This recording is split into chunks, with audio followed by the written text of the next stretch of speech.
One of the most powerful features in the NXT compact routers is the clean switch capability. Here's an example of how that works in the NXT 450. Let's take a look in the block diagram. The clean switches, two of them you'll see here at the bottom. Now let's take a look at what goes on inside just one clean switch. There are two independent and identical processing sections. Let's call the top section A and the bottom section B. Each section has a frame synchronizer or an up-down cross converter. It has an audio processing path that disembeds the audio from the incoming signal, applies sample rate conversion, the audio equivalent of frame synchronization, lip sync compensation delay, and then lets you swap channels and adjust levels.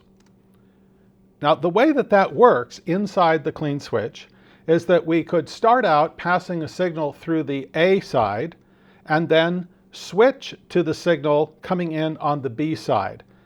That synchronous switcher mixer that you see in the middle is what lets us cut and mix between the two.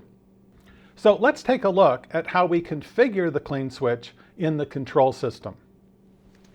In the clean switch configuration menu, I have identical controls for both clean switch 1 and clean switch 2. So let's look at clean switch 1.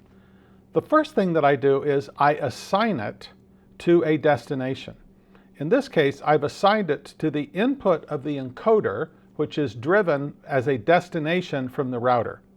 And I tell it the standard I want it to operate in. In this case, 1080i at a frame rate of 59.94. I have timing adjustments for horizontal and vertical timing that will adjust the timing of the clean switch with respect to the external reference if it's being provided. I can configure how many groups of audio are embedded on the output. And that audio, well, the source of the audio, it could follow along with the video that we're switching between. Alternately, I can configure the audio source to be taken exclusively and continuously from just one input, audio breakaway. So let's take a look at how those clean switch configurations appear in the block diagram. We're going to assign a clean switch to the input of the encoder. So in the crosspoint matrix at the core of the router, the output of the clean switch is routed to the input of the encoder. And then perhaps we've configured the encoder to produce a multicast streaming output on the Ethernet port. Now the operator selects camera 1 to feed the encoder.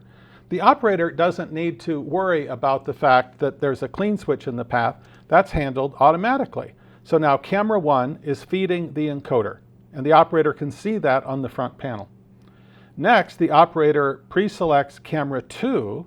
Camera 2 is fed to the other input side of the clean switch, and now we can do a cut or a dissolve to camera 2.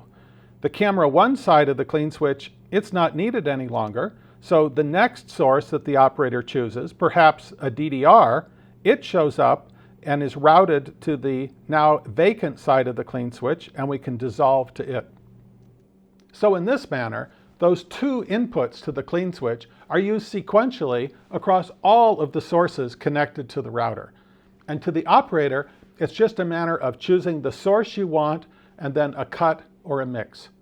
That clean switch capability, it's in there twice. There are two of them, independent clean switches, in most of the NXT compact routers.